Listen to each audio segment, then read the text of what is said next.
estar aquí con ustedes. Les felicito a los pastores por estar 44 años al frente de esta congregación y también gracias al pastor de esta congregación que nos permite estar en este lugar. Estoy muy contento de poder estar aquí por primera vez. No voy habitualmente a visitar iglesias que no son, digamos, de nuestro ministerio, porque el Señor nos ha abierto tantas puertas en tantos lugares, en diferentes países, que honestamente no tengo tiempo para visitar iglesias. Pero cuando me llegó esta invitación, solo el Señor sabe por qué dije que sí, que iba a venir. Y estoy muy agradecido y muy contento por esta oportunidad que me da el Señor de estar en este 44 aniversario. Como decía también el pastor, no es fácil estar 44 años con una iglesia con las puertas abiertas, pero el Señor, cuando dice la Biblia que abre una puerta, nadie la puede cerrar. Pero también dice la Biblia que cuando Él cierra, nadie abre. Así es que damos gracias al Señor por esta puerta abierta que el Señor tiene aquí en este lugar y le deseamos. Yo no creo que nos queden más 44 años de vida, por lo menos a mí. Tengo 63, voy a cumplirlos ahora. No creo que dentro de 44 años el Señor me permita volver aquí otra vez a visitarle, porque yo creo que Cristo viene pronto. Y cuando digo esto no lo digo porque, bueno, parece como que es un tópico, ¿no? Cristo viene pronto y llevamos toda la vida diciéndolo, pero es que es la pura realidad, es que Cristo viene pronto. Mucho más cercano de lo que ustedes se puedan imaginar. Así que en esta tarde yo estoy muy agradecido por el privilegio que me da el Señor de poder estar aquí, de ver a hermanos que hacía algún tiempo que no veía. Y vamos a entrar ahora, para mí, en el momento más importante y trascendental de este culto. Yo sé que me han pedido que cante algunas canciones y todo eso, pero yo siento que tenemos que pasar ya directamente a la palabra. Pido que por favor usted, si es tan amable, cierre sus ojos y le pida a Dios, al Señor Dios Todopoderoso, el Creador del cielo y de la tierra, que en esta tarde traiga palabra a su corazón y a su vida. Que en esta tarde usted pueda decir: hoy el Señor me ha hablado, hoy el Señor ha tocado mi alma y mi corazón, y yo he sentido su presencia y el calor de su Espíritu Santo, calentando mi alma y sacudiendo mi conciencia. Gracias, Señor, por este privilegio. Gracias por esta oportunidad que nos das de presentar tu hermosa y poderosa palabra que nos ha transformado la vida y nos ha, Señor, puesto sobre la roca que eres tú, Señor Jesús. Señor, te pedimos que en esta tarde nuestros corazones estén abiertos y nuestros oídos atentos para que oiga la iglesia lo que el Espíritu tiene que comunicarle y podamos interiorizar estas verdades bíblicas eternas y nuestra vida sea una vida bendecida y fructífera. Y queremos, Señor, estar atentos a tu voz en este día, Padre. En el nombre de tu amado Hijo Jesús lo pedimos todo. La iglesia dice amén y amén. Gloria a Dios. Estaba el Señor un día en el desierto. Las multitudes habían estado todo el día con Él, escuchando sus mensajes, viendo sus proezas y maravillas. Y la palabra del Señor nos dice que sus discípulos comenzaron a ponerse un tanto nerviosos, porque comenzaba a declinar el día. Y ellos sabían que la gente había estado todo el día atenta y tenían hambre. Y cuando una multitud de gente tiene hambre es peligrosa. Y por eso se le acercaron al maestro y le dijeron: maestro, el lugar en el que estamos es desierto. No hay posibilidad de comprar comida para esta multitud. Por favor, Señor, despide la multitud. Y el Señor les da una palabra tremenda que les sacudió a todos desde lo más profundo de su ser. Cuando el Señor les lanza un desafío y les dice: dadles vosotros de comer. ¿Por qué le vamos a decir a la gente que se vaya ahora? Dadles vosotros de comer. Aún se pusieron más nerviosos porque se dieron cuenta de que no había comida para tanta multitud. Incluso uno que enseguida sacó las cuentas dijo: Señor, ni 200 denarios llegarían para dar de comer a esta multitud. Y además ni siquiera tenemos 200 denarios. Hay cosas en la vida que se pueden comprar con dinero, pero muchas cosas del reino de Dios el dinero no sirve para nada. Pero hay un elemento fundamental del cual quiero hablar en esta tarde y es de la fe. Fe que mueve montañas, fe genuina, fe probada, fe que es capaz de ver lo que los ojos humanos y carnales no pueden ver, pero que nos permiten adentrarnos en el reino de Dios, en el reino de lo imposible, y ver cómo la gloria del Señor se manifiesta en los momentos más duros y difíciles de nuestra existencia. La Biblia nos enseña que las multitudes comieron y se saciaron y aún sobraron cestas de pedazos llenas. Y mientras el Señor despedía a la multitud, le dice a sus discípulos: pasad al otro lado del lago de Genesaret. Mientras yo despido a las multitudes, ustedes espérenme al otro lado del lago. Y dice la Biblia que el Señor subió a la montaña después de haber despedido a la multitud. Mateo capítulo 14. Y dice la Biblia que subió a orar y se quedó solo. Pero en esa noche cerrada y oscura, él observó que sus discípulos estaban pasándolo muy mal en medio del lago de Genesaret, porque el viento les era contrario.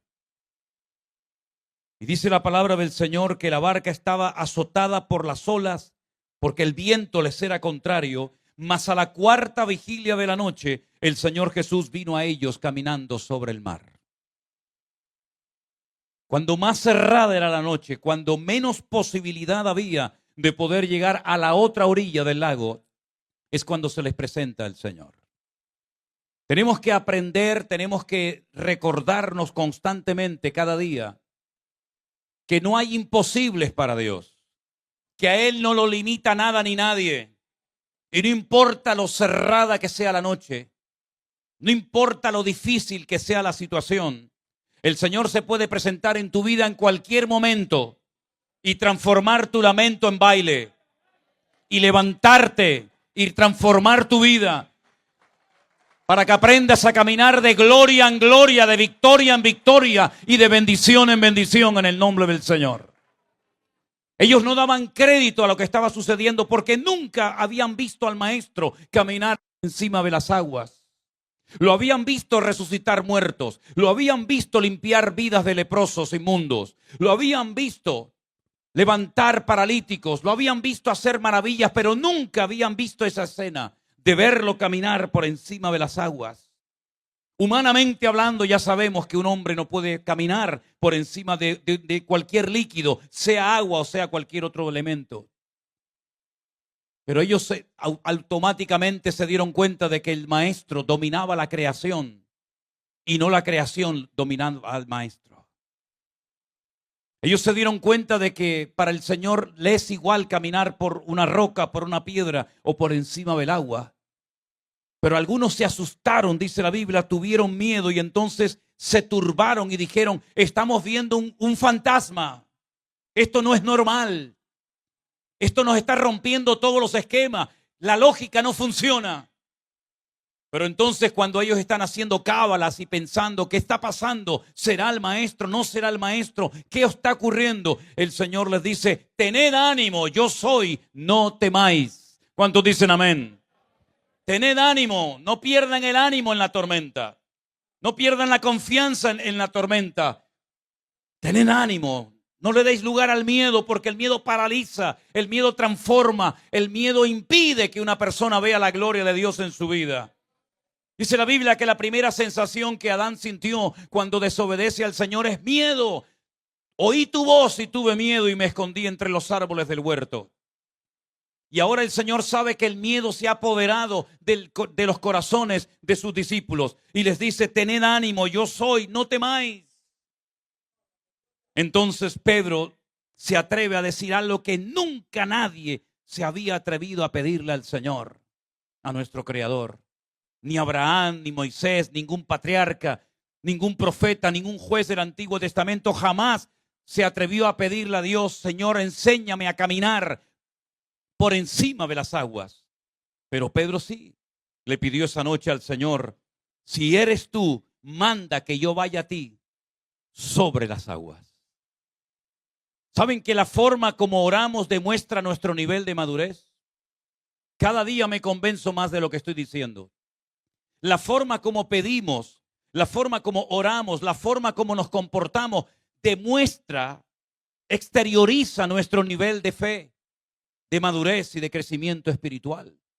Y ese hombre, ante esa visión, ante esa noche oscura y cerrada, ante esos vientos amenazadores, se atrevió a pedirle al Señor algo sobrenatural. Hermanos, no tengamos temor de pedirle cosas grandes al Señor. No seamos mezquinos y pobres en nuestra oración. Tenemos el Dios todopoderoso, el que creó el cielo y la tierra. No tenga miedo de clamar a su Dios, porque Él dice: clama a mí y yo te responderé y te enseñaré cosas grandes y ocultas que tú no conoces. Y la promesa del Señor es que Él tiene preparadas para las personas que le aman en esta época. Cosas que nadie ha visto, cosas que nadie ha experimentado. Dios las tiene preparadas para hombres y mujeres que le aman y se atreven a creerle a Él. Si tú eres, manda que yo vaya y camine sobre las aguas. Y el Señor le dijo: ven, ven. Y dice que salió de la barca y comenzó a andar con Jesús. Qué interesante. Cuando hagas algo, hazlo con Jesús. No lo hagas solo, porque te puedes hundir. Pero si está Jesús en esa tempestad, no tienes que tener ningún temor.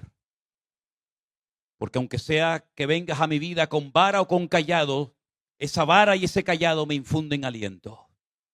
Y si tú permites que camine por las aguas, yo sé que tú estás a mi lado.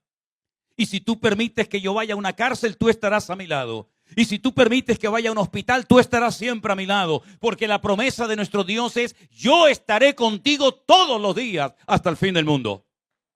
Comenzó a caminar, dice la Biblia, pero, al ver el fuerte viento, tuvo miedo. Otra vez el miedo se apoderó de él. Comenzó a hundirse, pero dio voces diciendo: Señor, sálvame. Si alguien se está hundiendo en esta noche, en esta reunión, espiritualmente hablando, clama al Señor con todo tu corazón. Y el Señor te sacará de tu desesperación y cambiará tu lamento en baile. No hay nada peor que estar hundiéndose en la vida y no clamar al Dios vivo y verdadero. He visto gente en una desesperación tremenda por la enfermedad que están atravesando, y cuando le dice: clamemos juntos al Señor, pidámosle al Señor un milagro en tu vida, y dicen: no, en otra ocasión. Y cuando llegas a visitarlo en otro momento, resulta que ya ha fallecido y ya es demasiado tarde. Mientras tengas vida, clama al Señor y el Señor responderá tu clamor de fe y te sorprenderá gratamente. La Biblia dice que él clamó y el Señor, extendiendo su mano, asió de él y le dijo: hombre de poca fe, ¿por qué dudaste? Cuando ellos subieron en la barca, el viento se calmó. Entonces los que estaban en la barca vinieron y le adoraron diciendo: verdaderamente este es el Hijo de Dios. ¿Cuántos dicen amén?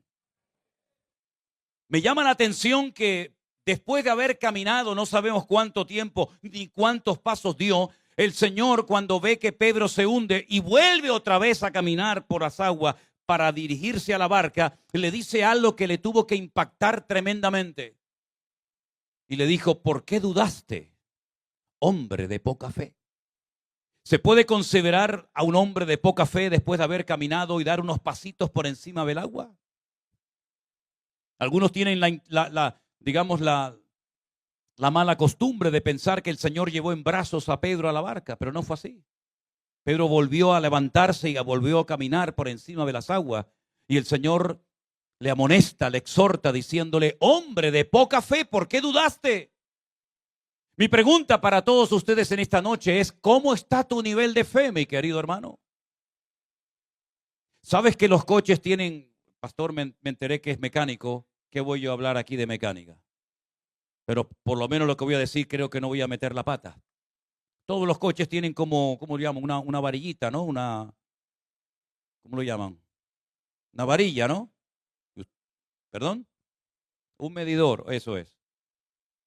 Usted lo saca, hay que limpiarlo primero, lo vuelve a meter, lo saca y allí hay una rayita que le marca el mínimo y el máximo.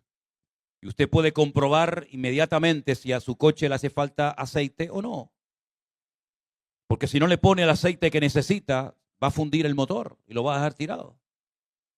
Oye, ¿cómo me gustaría que se inventara algún día una varillita en la iglesia? Que al entrar la gente por la iglesia le dijéramos, hermana, abra la boca. Jaque la lengua. Déjeme ponerle la varillita y decir, uy, hermana, usted está fatal. Usted está bajo mínimo, hermano. Vaya y échese un poco de aceite. Sería tremendo, ¿verdad? Que hubiera un medidor para saber cuánto nivel de fe tenemos. Pero saben que el Señor sabe la calidad de nuestra fe y el nivel de nuestra fe. Le dijo a Pedro, hombre de poca fe. Tiene fe, pero es poca.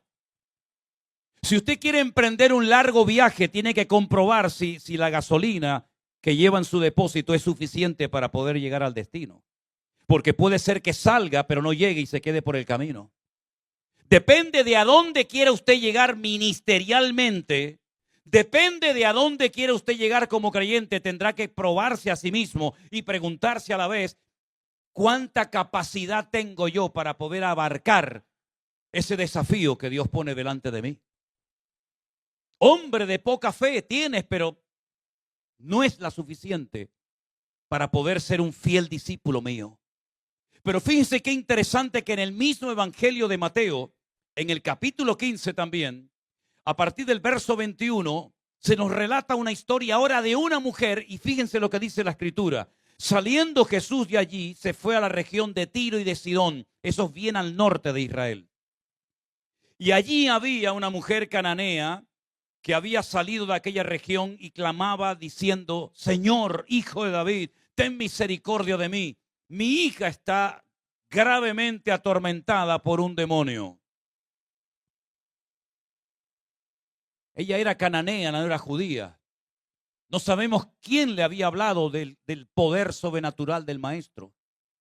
Pero ella sabía perfectamente que sus ídolos, sus dioses, no eran capaces de liberar a su hija de las garras del demonio. Y la gente piensa que clamando a sus dioses de madera, de piedra, de oro, de plata, van a recibir respuesta y no van a recibir ninguna. Porque la Biblia dice que los ídolos de las naciones tienen ojos pero no ven. Tienen boca y no hablan. Tienen oídos y no oyen. Tienen pies y no caminan. Usted puede clamar a la Virgen, al santo que usted quiera, pero ni le va a ver ni le va a ayudar en nada porque son objetos inanimados que no tienen vida y hay que llevarlos de un lugar a otro. No sé aquí en Estados Unidos, pero en España, a los santos y a las vírgenes, de vez en cuando los sacan de paseo.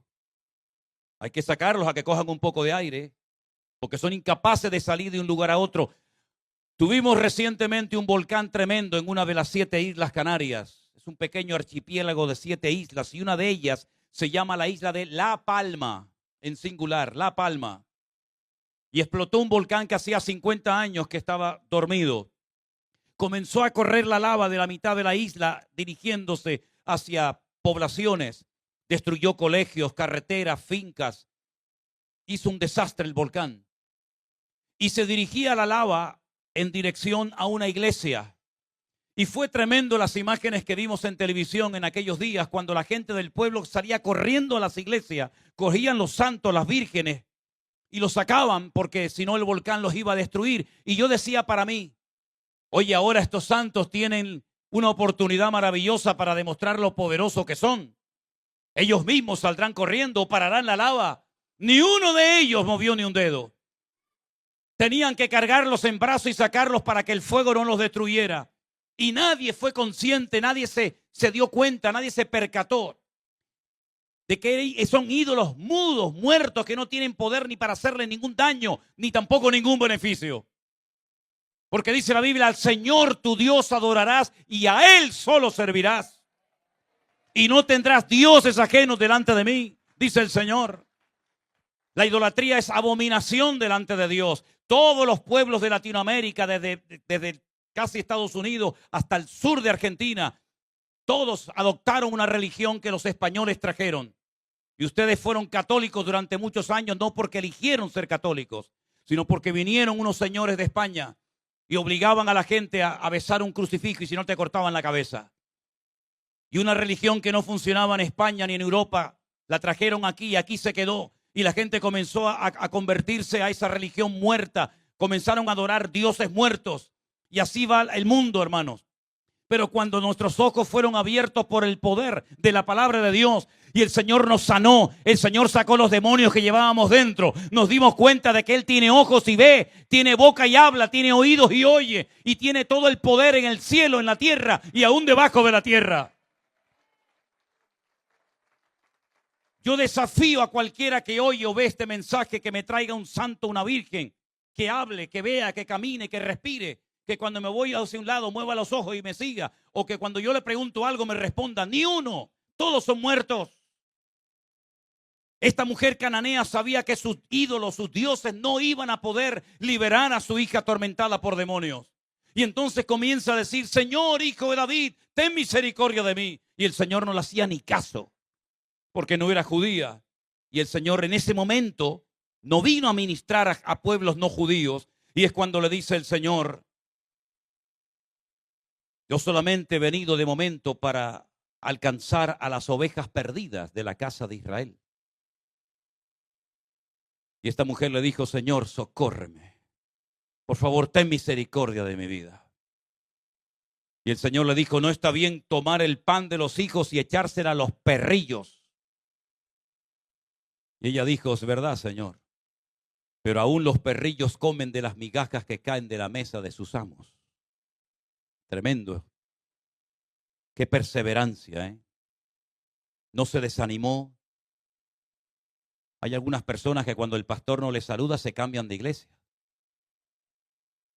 Y a esta mujer el Señor le dice: yo no voy a coger un pan y dárselo a un perro como tú.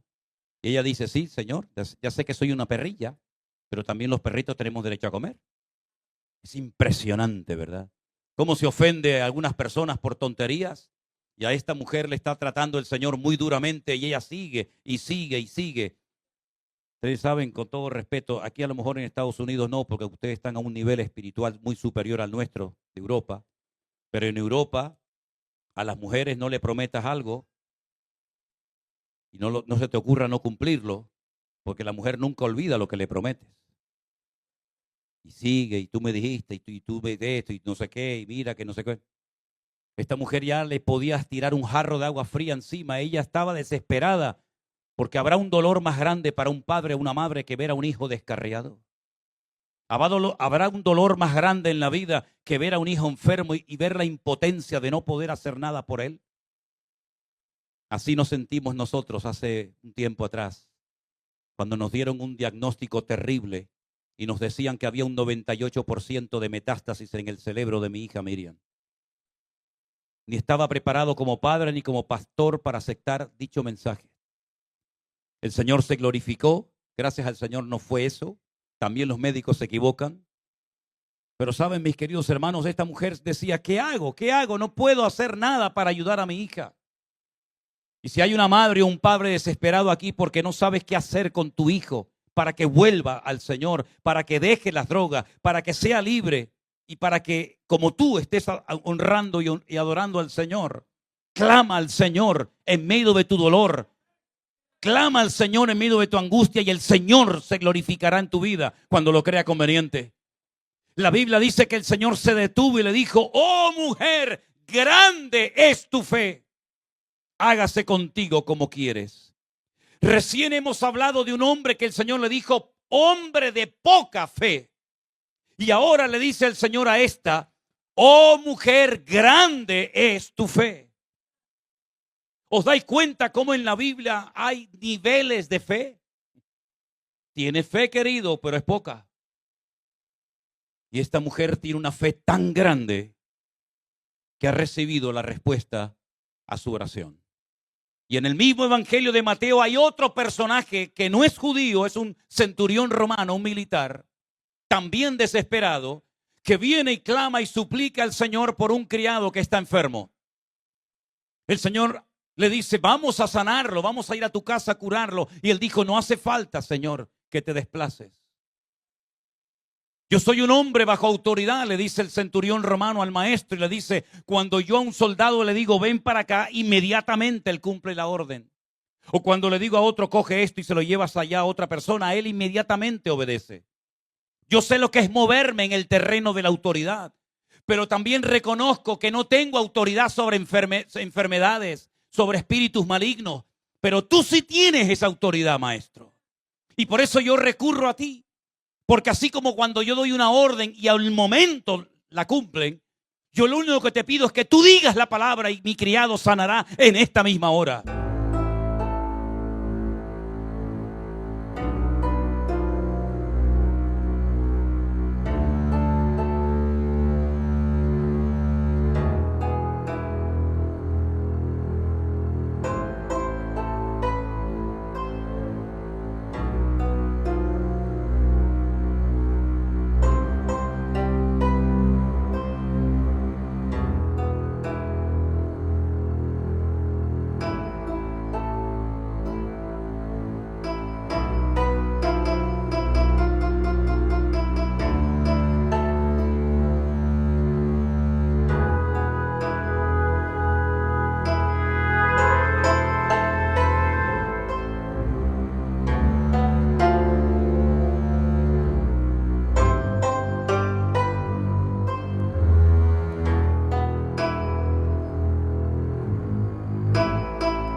Y entonces el Señor dice que asombrado le dice a sus discípulos, en todo Israel no he encontrado a nadie con tanta fe como este centurión romano. Es increíble ver cómo la fe es un factor fundamental en la vida de cualquier creyente, de cualquier persona. Hay una fe natural que todo el mundo tiene. Hemos venido horas en avión para poder estar aquí con ustedes en estos días. Y cuando nos hemos montado al avión no le hemos dicho a la azafata, por favor, ¿me permite hablar un momentito con el comandante? ¿Me podría enseñar su título de navegación de piloto? ¿Cuántas horas tiene usted de experiencia en pilotaje? ¿Es usted cristiano? ¿Pentecostal? ¿Metodista? ¿Anglicano? ¿Católico? No hemos preguntado nada, mi hermano. No le dijimos, una preguntita, ¿ya cargaron bien los depósitos de gasolina del avión? ¿Llegará de Europa hasta aquí? ¿7,000 kilómetros? Cuando nos subimos a un ascensor, nos subimos con una fe natural de que no se va a caer. Yo he navegado horas y días en barco y cuando me monto en el barco no estoy pensando se va a hundir el barco, se va a hundir el barco, sino que me monto y digo, bueno, ya llegaremos cuando Dios quiera. Hay una fe natural que todo ser humano tiene, pero esa fe natural no es suficiente para alcanzar el reino de los cielos y tocar y conmover el corazón de Dios. La fe es un don, es un regalo que Dios le da a la persona cuando esa persona se humilla delante del Señor. Porque la Biblia dice que el que se humilla será levantado, enaltecido, y el que se enaltece será humillado. Y cuando una persona de la religión que sea o de ninguna se humilla delante de Dios y se acerca a Él con fe, la Biblia nos enseña que Dios le premia y Dios le honra, dándole un nivel de fe que luego usted tiene que cuidar para que esa fe crezca y se desarrolle adecuadamente. El mundo está bombardeándonos por todas partes para envenenar nuestra fe. En los colegios, en las universidades, en las redes sociales, en la televisión, en la prensa, en todas partes están tratando de contaminar la fe de los creyentes, de arrancar la fe de nuestros corazones. Pero si usted quiere hacerle un favor a su fe y quiere tener una fe fuerte, una fe madura, una fe bíblica, una fe verdadera, una fe que obtenga victorias y respuestas de parte del Señor, el mejor alimento es alimentarla con la palabra de Dios, porque la fe viene por oír y por oír la palabra de Dios. Y por eso, queridos hermanos, yo siempre le digo a la gente, lean la palabra, escudriñen las escrituras, déjense de perder el tiempo en tonterías, en juguetes innecesarios, perdiendo tiempo, energía y la vida, y métanse en la palabra de Dios, porque cuando usted se mete en la palabra, usted conoce a Dios, y cuando conoce a Dios se enamora de Él y le transforma la vida. Y usted va a poder vivir tranquilo y en paz y seguro, porque dice la palabra que en paz me acostaré y asimismo dormiré, porque solo tú, Señor, me haces vivir confiado. ¿Cuántos dicen amén? Fuerte ese aplauso a nuestro Dios. Y a su nombre. Y a su nombre. Gloria a ti, mi Dios. Aleluya. Hay muy pocos capítulos en la Biblia, digamos, que sean monográficos, es decir, que toquen en profundidad un solo tema. Hay capítulos que usted empieza a leerlo y se da cuenta que habla de una cosa, de otra. Pero hay pocos capítulos en la Biblia monográficos que tocan un solo tema. Por ejemplo, 1 Corintios capítulo 13 es un capítulo monográfico que nos habla del amor. El amor que todo lo puede, el amor que todo lo soporta, el amor que no se irrita, el amor que no guarda rencor, el amor que no se goza en la injusticia, que no busca lo suyo, efectivamente. Tenemos, por ejemplo, el capítulo 12 de la carta de Pablo a los Romanos, interesantísimo, por cierto. Da una pincelada acerca de 9 dones que no mencionan los corintios y habla de los deberes de los cristianos, de las obligaciones de cumplimiento. Pero hay un capítulo extraordinario que es el capítulo 11 de Hebreos, que es el capítulo de la fe. Y empieza dándonos una definición interesantísima. Dice, la fe es la certeza de lo que se espera, la convicción de lo que no se ve. La fe no necesita tocar, ni sentir, ni ver. Simplemente fiarse de Dios. Me da igual lo que diga el científico, el médico, el psicólogo, el psiquiatra. Yo sé en quién he creído. Y no necesito sentir, no necesito emocionarme, ni siquiera entender. Simplemente fiarme de mi Dios. Saber que si me tiro al vacío por orden divina, Él cuidará de mi vida. Saber que si Él me dice, sal de la barca, aunque nadie lo ha hecho nunca, yo sé que Él no permitirá que yo me hunda. Saber que si me dice que lo deje todo y le siga fielmente hasta la muerte, Él cubrirá y protegerá mi vida y suplirá todas mis necesidades conforme a sus riquezas en gloria. Saber que si me pide que sacrifique a mi hijo sobre un altar, Él hará un milagro en el último momento para demostrarme que Él honra a los que le honran y Él bendice a los creyentes obedientes que se fían de las palabras y de los mandatos divinos. La fe es un elemento indispensable en la vida de una iglesia. La fe es un elemento indispensable en la vida de cualquier hombre y mujer que quiere agradar y honrar al Señor. Es interesante notar cómo se transmitía en aquellos tiempos bíblicos la fe a las personas. Porque hoy en día tenemos toda la escritura, los 66 libros de la Biblia, escritos por más de 40 personas diferentes. Y tenemos mucha información. Pero ¿cómo se transmitía la fe en un hogar hace 2000 años? Bueno, es interesante notar que la misma palabra fe en hebreo es emuná. está entroncada con la palabra em, que significa madre en hebreo. Es decir, que cuando usted lee la palabra emuná en hebreo, usted está viendo la palabra mamá al principio, em. Las dos primeras letras es mamá. Fíjese cómo trabajaba el matrimonio. El papá era el responsable de transmitirle el conocimiento bíblico a sus hijos. Los niños aprendían a leer y a escribir antes de ir a la escuela porque papá les enseñaba con la palabra de Dios en la mano los primeros textos, los primeros capítulos, las historias bíblicas de Josué, de Moisés, de Enoc, etcétera, etcétera. Y el padre era el responsable de enseñarle a orar y a conocer la palabra de Dios a sus hijos. Pero el matrimonio funcionaba, trabajaba en equipo y la mamá era la que le transmitía la fe a los hijos.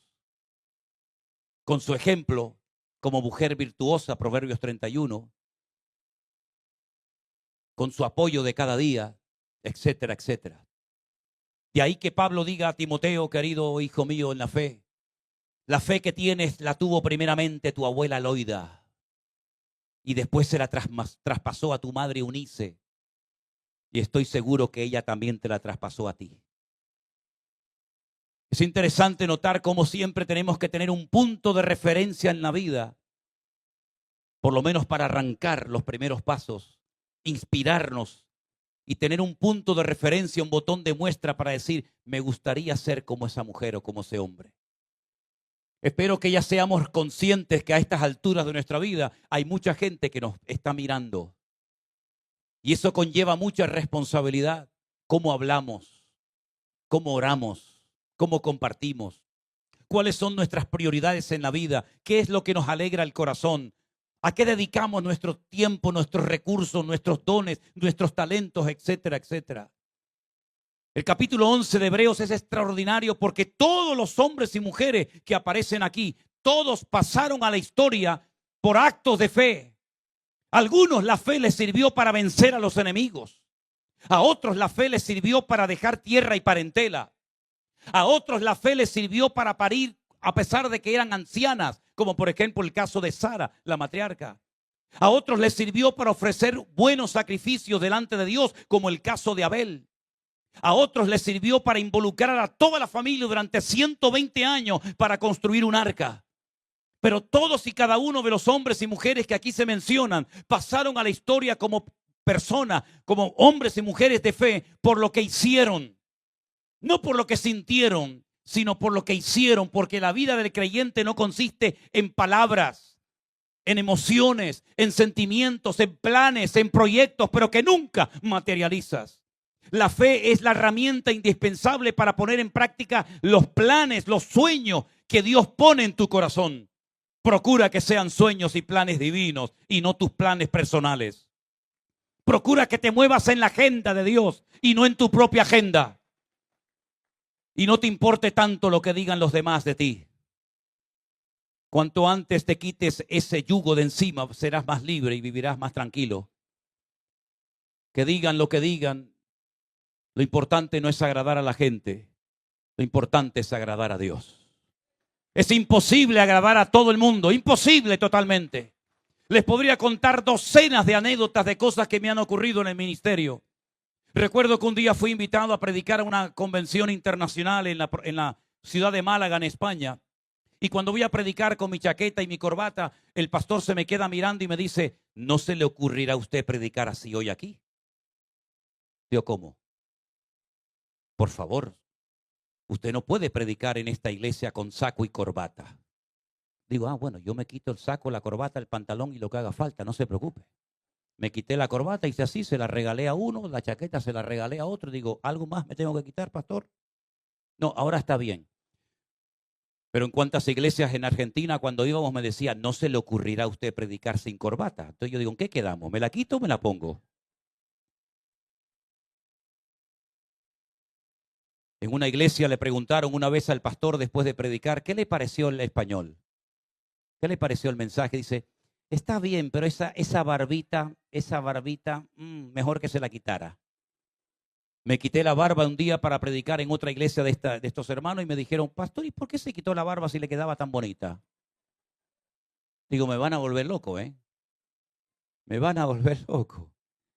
Entonces lo mejor es hacer las cosas decentemente y con orden delante del Señor Y partimos de la base de que la mejor manera en esta vida de vivir es poniendo a Dios en primer lugar en tu lista de prioridades, agradarle a Él en todo lo que hagas y en todo lo que digas y dejar los resultados en las manos del Señor.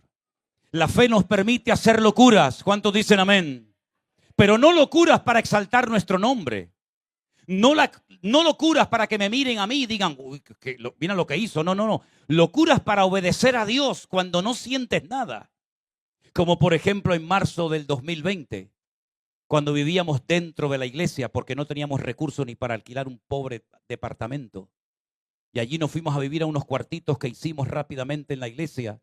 Y allí nos agarró la famosa pandemia. Es interesante que muchos me conocen como el pastor de la pandemia. Como si yo tuviera algo que ver con eso. Yo no traje nada de eso, pero bueno. Y teníamos cultos los jueves y los domingos, pero no había iglesia, no había nadie. Pero en obediencia, yo me subía al púlpito y predicaba a sillas vacías durante semanas y meses. Y el Señor nos sorprendió como nunca antes en nuestra vida nos podíamos haber imaginado. Hasta el día que nos llegó un día un mensaje de una hermana, por cierto, de los Estados Unidos, que llegué a conocer. Y me dijo, pastor, yo fui aquella mujer que le mandó aquella vez aquel mensaje que usted ha mencionado en más de una ocasión. Yo dije que cuando estaba predicando a sillas vacías y no había absolutamente nadie un día y otro, pasaron muchas veces por mi mente pensamiento de decir, ¿a quién le estoy predicando? ¿Quién está viendo este mensaje? ¿Qué estoy haciendo aquí?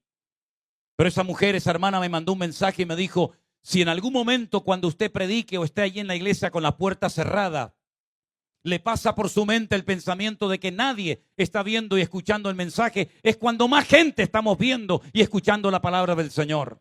Y eso fue un revulsivo en mi vida y me permitió hacer la locura de predicar como pastor después de más de 40 años a tiempo completo en el ministerio, a sillas vacías donde no había nadie, pero detrás de esas cámaras había miles y miles y miles de personas que hasta el día de hoy estamos tratando de conocer al mayor número posible de personas para la gloria del Señor. La fe te permite hacer locuras en obediencia a nuestro Dios. ¿O no era una locura salir de una barca en medio de una tempestad, mi hermano? Eso es un disparate. No es una locura renunciar a la herencia, dejar familia, casa, padre, hermanos, todo, sin saber a dónde voy porque Dios me ha dicho que lo haga. No es una locura estar 120 años, corta madera, pon madera por aquí, pon madera por allá, para construir un barco de 350 metros de largo, 13 metros de ancho, en medio del desierto donde no hay ríos, ni lagos, ni pantanos, ni mar. ¿No es una locura? No es una locura subir a un monte con un hijo, que es lo que uno más ama en la vida, amarrarlo y ponerlo sobre un altar porque Dios me ha dicho que lo haga. ¿No es eso un disparate y una locura? No es una locura con más de 100 años cambiarme de nombre y decirle a la gente voy a ser padre de multitudes cuando estoy casado con una mujer estéril que tiene más edad incluso que yo. No es una locura todo eso, pero es que en Dios las locuras, hermanos queridos, es lo que identifica a una iglesia, a un ministerio y a un hombre de Dios. Estar dispuesto a hacer el ridículo, estar dispuesto a ir contracorriente, porque la fe vence al mundo en el nombre de Jesús. ¡Aleluya! ¡Gloria a Dios! Gloria a Dios por estos 44 años. Pero todavía quedan millones de personas por alcanzar para Cristo. Gloria a Dios por este salón. Pero aquí no cabe todo el mundo que es inconverso en esta nación. Todavía hay mucho camino por recorrer. No nos acomodemos. No digamos, bueno, ya llegué a una edad. Ya tengo ya mi iglesia, mis nietos, mis cañas de pescar. Estamos en pañales todavía, hermanos queridos. No vamos a vivir más de lo que ya hemos vivido, pero que los últimos años de nuestra vida sean los más apasionados y los más locos para Cristo. Que seamos gente que contagie a los demás, no con derrota, ni con pesimismo, ni con no puedo, no tengo, sino digamos, todo lo podemos en Cristo que nos fortalece, porque el Señor está conmigo como poderoso gigante. ¡Gloria a Dios! Fuertes aplausos al Rey. ¡Aleluya! Bendito sea tu nombre, Señor. Ahora bien, la fe que tenemos va a ser probada, Porque una verdadera fe tiene que pasar el fuego de la prueba. Y el Señor sabe lo que te hace llorar. El Señor sabe dónde más te duele. Y el Señor nos va a sacudir en todas y cada una de las áreas de nuestra vida. Pero las pruebas que el Señor va a mandar a tu vida han sido pensadas por el Señor específicamente para ti. No te va a mandar la prueba del otro.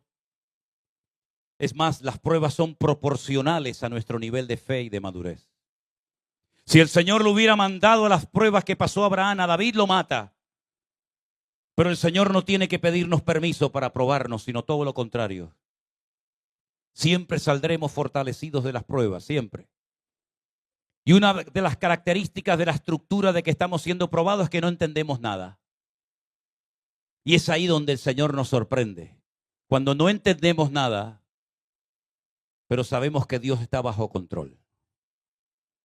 Hermanos queridos, el Señor hoy nos desafía a todos y a cada uno de nosotros. Si no somos hombres y mujeres de fe, no vamos a poder aguantar la hora de prueba que está ya siendo suelta por todas las naciones de la tierra. Este país va a ser sacudido como ustedes no se pueden ni imaginar. Yo sé que ha sido el sueño y la meta de muchos venir a este país, pero tu sueño y tu meta tiene que ser Cristo. Y tus ojos tienen que estar puestos no en el tío Sam, ni en God We Trust de los billetitos verdes de América, sino tus ojos tienen que estar puestos en el autor y consumador de la fe. Y Él te proveerá, Él te ayudará, Él te fortalecerá para que puedas caminar en victoria todos los días de tu vida. Es más, cuando ya no tenemos recursos es cuando el Señor se glorifica. ¿Cuándo hizo el Señor los milagros más grandes? Cuando más imposible y difícil era que se produjera un cambio. Cuando ya el pueblo de Israel estaba a punto de ser extinguido en Egipto, de asimilarse con la costumbre y la cultura de los egipcios, es cuando el Señor intervino y los sacó milagrosamente de la esclavitud.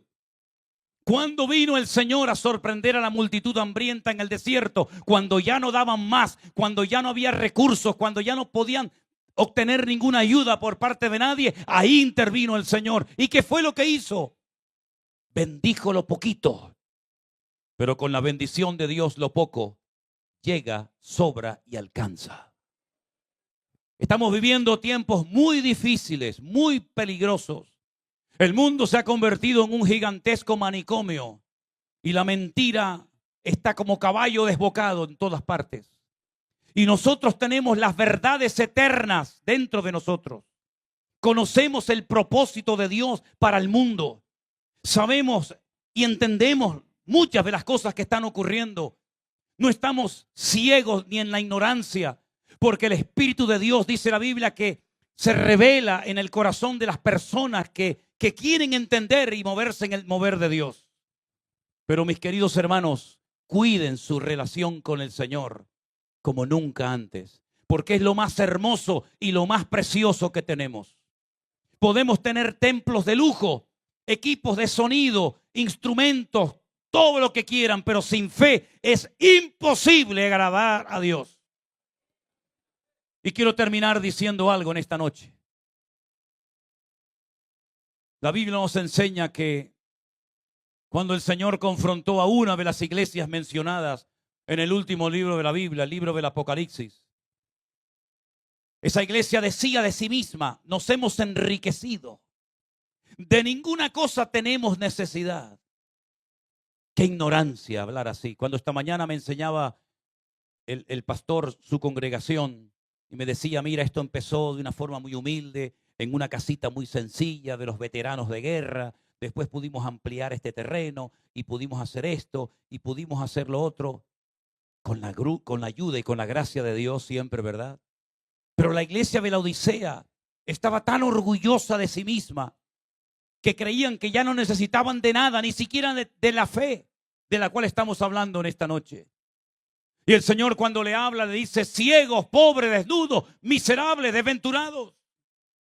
En otras palabras, el concepto de la iglesia no coincidía con el concepto que el Señor tenía de dicha congregación. Hasta el punto, dice la Biblia, que le habían dado más importancia a tener que hacer. Le habían dado más importancia al patrimonio que a la búsqueda sincera de gloria y de presencia de Dios en los cultos. La Biblia dice que el Señor le dice a esa congregación: he aquí, estoy a la puerta y llamo. Estoy en la puerta, no estoy dentro del culto. No estoy presidiendo la reunión. No estoy en el equipo de alabanza. No estoy con los sugieres. No estoy en la escuela dominical. Estoy en la puerta llamando. Si alguno oye mi voz y abre la puerta, entraré a él, cenaré con él y él conmigo. ¿Cómo es posible que una iglesia entera, desde el pastor, pasando por todo el equipo de ministerio, no se hubieran percatado de que la gloria del Señor, la presencia del Señor ya no estaba en la iglesia? Nadie se dio cuenta. Nadie le dijo: pastor, ¿no nota que aquí falta algo? Nadie se dio cuenta, ningún anciano, ningún diácono, la esposa del pastor que se entera de todo. Cuando el pastor dice: la mujer del pastor ya fue y vino y ella ni se ha enterado. Nadie fue capaz de decirle: es que la gloria, la presencia del Señor ya no está. Todo es mecánico, todo es superficial, todo es religioso, todo es profesional. Ya dominamos la liturgia, el programa, ahora hacemos esto, ahora hacemos lo otro. Pero a Dios, ¿dónde lo metemos? Lo hemos perdido y nadie se ha dado cuenta, caramba. No estoy hablando de cosas del Antiguo Testamento como aquel que dice que se fue el Espíritu de Jehová de su vida y no se había dado cuenta de ello. Como por ejemplo Sansón o Saúl. No estoy hablando de cosas del Antiguo Testamento. Estoy hablando de una comunidad, de una iglesia cristiana que perdieron la gloria del Señor, la presencia del Señor y no se habían percatado, no se habían dado cuenta. Hermanos queridos, vivimos en tiempos donde no podemos perder la presencia del Señor de nuestras vidas, de nuestras congregaciones, de nuestro ministerio, porque estamos perdidos. No podemos vivir en un altar que echa humo, pero que ya no está el fuego de Dios. No podemos vivir del trabajo de los misioneros. No podemos vivir del trabajo de otros. Tenemos que renovarnos cada día, ¿verdad? Para poder comprobar cuál es la santa, agradable y perfecta voluntad de Dios. Y para ello cada día hay que morir. Cada día hay que morir sobre el altar. Presentad vuestros cuerpos como sacrificio vivo, santo y agradable a Dios, que es vuestro culto racional. En otras palabras, es tiempo de renovación. Y no hablo de pintar la pared de la iglesia de otro color. No hablo de cambiar la moqueta. No hablo de una renovación interna. Donde la fe, queridos hermanos, esté viva. Y sea una fe eficaz. Una fe poderosa. Y que podamos decirle al diablo: hasta aquí llegaste, amigo. Como el nombre de vuestra iglesia, Ebenezer. Una piedra que sirvió de testigo a generaciones, a multitudes, diciendo: hasta aquí nos ayudó el Señor. Pues la evidencia de que Dios nos va a seguir prosperando, usando y bendiciendo es que lo que Dios ha hecho lo volverá a hacer. Porque la Biblia dice que es lo que será, lo mismo que fue. Si hubo gloria, volverá más gloria. Si hubo milagros, volverán los milagros. Si hubo vida, volverá más vida en el nombre del Señor.